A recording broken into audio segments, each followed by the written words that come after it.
What are the different causes of epilepsy? That is a great question.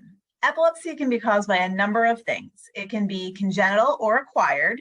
And when we talk about congenital, we usually mean something someone was born with, and acquired as something that somebody acquired after birth. There are many reasons, though, for both congenital and acquired epilepsies. Cortical dysplasia is sort of like a birthmark on your brain, and that's an example of a congenital cause of epilepsy. We're also learning more and more about genetic epilepsies, which we'll discuss in more detail as well.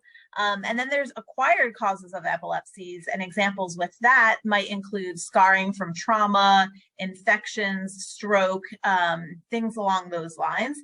And sometimes you can even break that down further and say, well, it was caused by a stroke, but why did you have that stroke? And that could be because of a disorder of metabolism or because of a clotting disorder.